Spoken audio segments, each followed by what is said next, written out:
Halo semuanya, perkenalkan nama saya Meroito Syanturi. Saat ini saya akan menjelaskan tentang valuasi ekonomi ekosistem di Sungai Percut dan muaranya. Mengapa saya melakukan valuasi ekonomi sampai ke muaranya? Hal ini dikarenakan fokus penelitian saya yaitu mencari nilai guna langsung ikan sebagai sumber pendapatan masyarakat di Desa Pematang Lalang.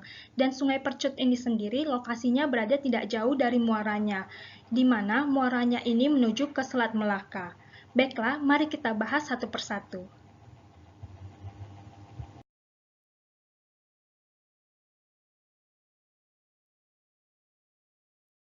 Yang pertama adalah latar belakang. Seperti yang kita ketahui, sumber daya alam adalah segala sesuatu yang memiliki nilai ekonomi atau komponen yang berasal dari alam yang menyediakan barang dan jasa, dan dapat dimanfaatkan untuk memenuhi kebutuhan hidup manusia. Dan menurut jenisnya sendiri, sumber daya alam terdiri dari dua, yaitu pertama sumber daya alam yang dapat diperbarui, dan yang kedua sumber daya alam yang tidak dapat diperbarui. Ikan termasuk sumber daya alam yang dapat diperbarui, dan juga ikan termasuk sumber daya alam yang dapat diperdagangkan sehingga memiliki nilai atau harga pasar.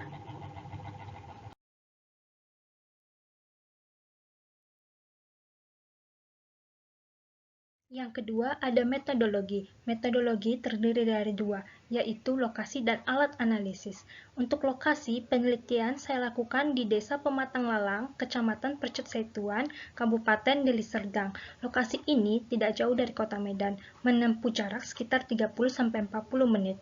Yang kedua, ada alat analisis. Penelitian ini dilakukan terhadap masyarakat yang menggunakan manfaat dari air Sungai Percut sebagai sumber pendapatan dari masyarakat sekitar, yaitu hasil tangkapan baik dari sungai maupun dari muaranya. Alat-alat yang saya gunakan untuk melakukan penelitian ini adalah alat tulis dan kamera sebagai dokumentasi. Sebelum kita ke gambaran umum lokasi, saya akan memberi sedikit gambaran tentang keadaan di tempat pelelangan ikan Sungai Percut. Disinilah para nelayan menyetor hasil tangkapannya dan terdapat beberapa rumah makan terapung.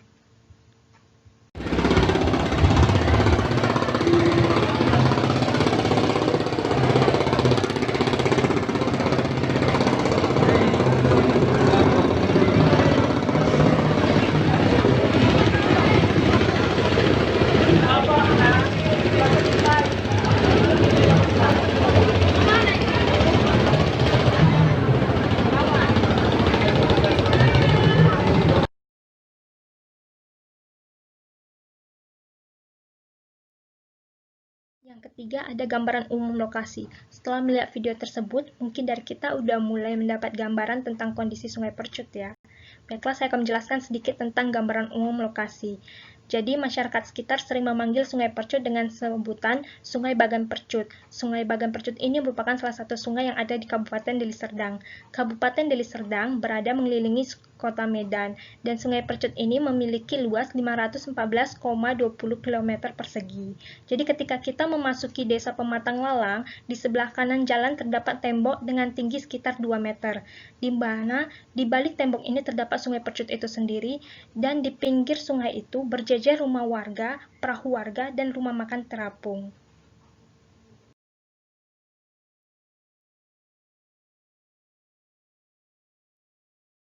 Sekarang kita masuk ke pembahasan. Di pembahasan ini, kita akan membahas tentang karakteristik responden dan hasil perhitungan. Untuk karakteristik responden, pengumpulan data yang saya lakukan ialah dengan melakukan wawancara secara langsung untuk mendapatkan fakta dan data terkait penggunaan atau pemanfaatan sungai tersebut. Lalu, saya menggunakan data primer dengan wawancara untuk meneliti jumlah pendapatan atas hasil ikan yang didapat di Desa Pematang Lalang. Data primer itu apa? Data primer adalah sumber data penelitian yang dilakukan secara langsung dari sumber aslinya yang berupa wawancara, jejak pendapat dari individu atau kelompok orang maupun hasil observasi dari suatu objek kejadian atau hasil pengujian suatu benda. Nah, sekarang kita masuk ke hasil penghitungan. Setelah saya melakukan penelitian dan melakukan wawancara ke beberapa nelayan, maka saya mendapatkan info-info seperti yang ada di slide ini. Dan di sebelah kanan ada daftar ikan, jumlah tangkapan, dan harga setiap ikan yang saya dapat di tempat pelelangan ikan. Dari data dan informasi yang saya dapat dari hasil wawancara, maka didapatlah ikan-ikan yang dari sungai yang biasa ditangkap oleh para nelayan. Ada ikan kedukang, ikan sembilang, ikan siakap, dan ikan belat. Di sini saya melakukan perhitungan jumlah perahu motor dikali jumlah tangkap per hari, dikali jumlah hari kerja per bulan, dikali jumlah bulan per tahun, dikali harga pasarnya, dapatlah nilai ikan. Berikut adalah hasil perhitungan saya. Sama seperti hasil penghitungan pendapatan dari sungai tadi, untuk menghitung pendapatan dari muaranya, saya mengalihkan jumlah perahu motor dikali jumlah tangkap per hari, dikali jumlah hari kerja per bulan, dikali jumlah bulan per tahun, dan dikali harga pasar, maka didapatlah nilai dari masing-masing ikan yang didapat dari muara sungainya. Dari hasil penghitungan pendapatan ikan di Sungai Percut dan di muara Sungai Percut yang saya lakukan, maka didapatlah total seluruh pendapatan yaitu sebesar Rp16.676.250.000. Lalu, kita menghitung biaya-biaya yang dikeluarkan oleh para nelayan untuk mendapatkan ikan-ikan tersebut. Nah, untuk biaya-biaya ini ada alat tangkap, bahan bakar, dan servis perahu motor. Dan total biaya yang dikeluarkan seperti yang ada di slide. Setelah saya melakukan penghitungan total seluruh pendapatan dan total seluruh biaya, maka bisa didapatkan nilai guna langsung ikan dengan melakukan pengurangan, yaitu total seluruh pendapatan dikurangi total seluruh biaya, maka didapat nilai guna langsung ikan sebesar Rp16.606.700.000.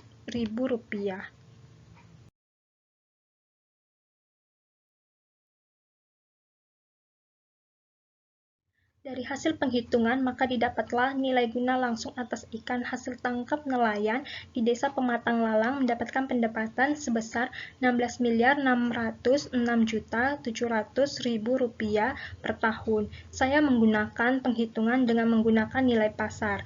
Sungai Percut dan muaranya menjadi sumber utama sebagian penduduk di Desa Pematang Lalang. Dan untuk alat tangkap yang digunakan masih tergolong alat tangkap tradisional dan alat transportasi yang digunakan adalah perahu motor yang kecil, sehingga per perahunya hanya dapat diisi oleh 2 orang.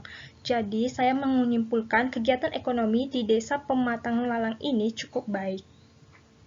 Ada beberapa kendala di lapangan yang saya alami. Yang pertama, kesulitan mendapat data valid, berupa harga ikan yang dijual, berapa banyak ikan yang ditangkap per harinya. Menurut saya itu menjadi kendala di lapangan, karena setiap nelayan membawa hasil tangkapan yang berbeda dan total berat yang berbeda, serta pengeluaran bahan bakar perahu motornya juga berbeda. Yang kedua, usaha untuk menemui responden. Untuk mewawancarai nelayan, kita harus membuat janji terlebih dahulu, karena setelah menyetor hasil tangkapan ke agen, biasanya nelayan langsung kembali untuk melaut, atau pulang ke rumah masing-masing. Yang ketiga, lokasi objek. Lokasi objek penelitian ini tergolong susah didapat. Apabila ke sana dengan menggunakan Google Maps, jangan menggunakan kata kunci Bagan Percut, namun memakai kata kunci rumah makan terapung. Dan jalan menuju ke lokasi ini bukan jalan utama. Dan yang terakhir ada wabah COVID-19. Dengan masih berlangsungnya wabah COVID-19 di dunia, khususnya di Indonesia ini, membuat saya kesulitan untuk mendapat data. Yang terakhir ada saran.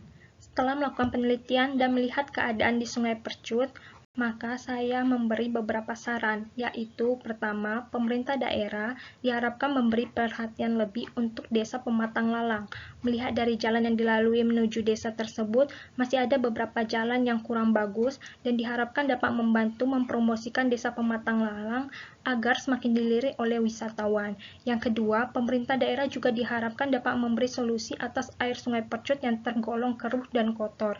Dan yang terakhir, saran dari saya untuk penduduk yang ada di Desa Pematang Lalang diharapkan dapat menjaga kebersihan dari sungai tersebut.